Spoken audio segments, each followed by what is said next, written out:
यह कहानी है भारत के एक घने जंगल की। इस जंगल को लोग सुंदरबन के नाम से जानते हैं। इस घने जंगल में हर प्रकार के पक्षी पक्षी रहा करते थे और भोला नाम का हाथी भी अपने परिवार के साथ इसी जंगल में रहा करता था।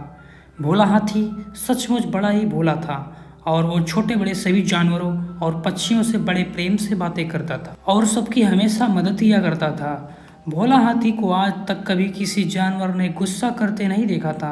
बस यही कारण था कि जंगल के सारे जानवर भोला हाथी की बड़ी इज्जत किया करते थे। ऐसे ही एक दिन की बात है जब भोला हाथी की पत्नी ने अपने नन्हे से बेटे हाथी को जन्म दिया तो भोला हाथी अपने बेटे को देखकर बहुत खुश हो रहा था। सारे जानवर भोला हाथी को पापा बनने के उपलक्ष्य में बधाई देने आए हुए थे। तभी गधा कहता है, हाथी भैया तुम्हारा बेटा तो शक्ल सूरत पर बिल्कुल तुम्हारे जैसा है। हाथी कहता है, अरे गधे भैया यह मेरा बेटा है तो मेरे जैसे होगा ना, क्या तुम्हारे जैसे होगा। सारे जानवर हाथी की बात सुनकर हंस पड़ते हैं। सारे जानवर हाथी को बच्चे के जन्म की बधाई देकर वहां से चले जाते हैं। इसी जंगल में भुजंग नाम का एक भेड़िया भी रहता था। भुजंग भेड़िया वह बहुत ही निडर और दुष्ट था। वह जंगल के किसी भी जानवर से नहीं डरता था।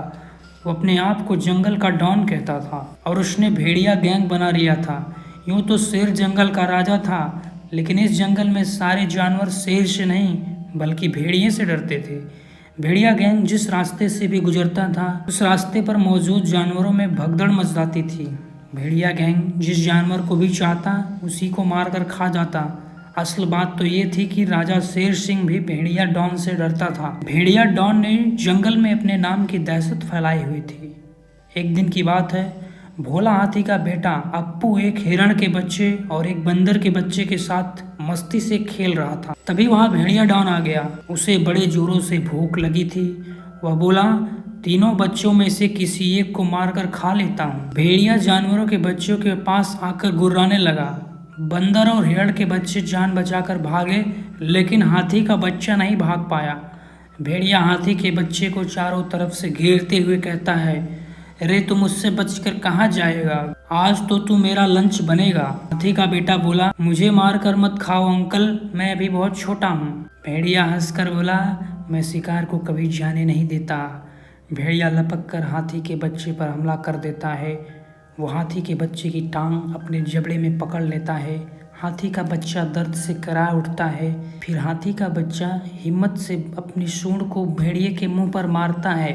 भेड़िया सूंड पड़ते ही जमीन पर बेहोश होकर गिर जाता है। हाथी का बच्चा वहां से भाग खड़ा होता है। बच्चा अपने मम्मी पापा के पास जाकर उन्हें सब बातें रोते हुए कहता है। तो भोला हाथी भेड़िए की इस हरकत से बहुत गुस्सा हो जाता है।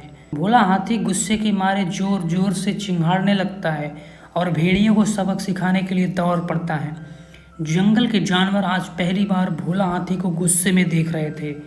भोला हाथी भेड़िया डॉन के पास आ गया और भेड़िया को जोर से उठा उठाकर पटकने लगा। भेड़िया डॉन अपने सभी साथियों को पुकारता है। तभी वहां पर भोला की पत्नी, 4-5 और हाथी वहां पर पहुंच जाते हैं। सारे हाथी भेड़िया गैंग की जमकर पिटाई करते हैं।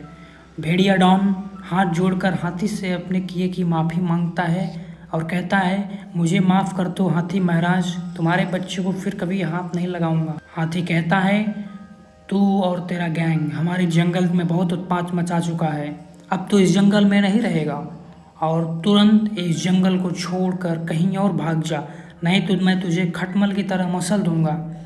भेड़िया डॉन जान की भीख मांगते हुए वहां से जंगल को छोड़कर भाग गया। जंगल के सभी जानवर भेड़िया गैंग से छुटकारा दिलाने की खुशी में सभी हाथियों को धन्यवाद देते हैं और उसके बाद सुंदरबन में सदा के लिए हरियाली छा जाती है। तो इस कहानी से हमें ये सीख मिलती है कि हमें अपनी ताकत का उपयोग दूसरों की भलाई के लिए करना चाहिए। यदि हम अपनी ताकत का दुरुपयोग करेंगे तो हमें भी एक दिन भारी नुकसान का सामना उठाना पड़ सकता है।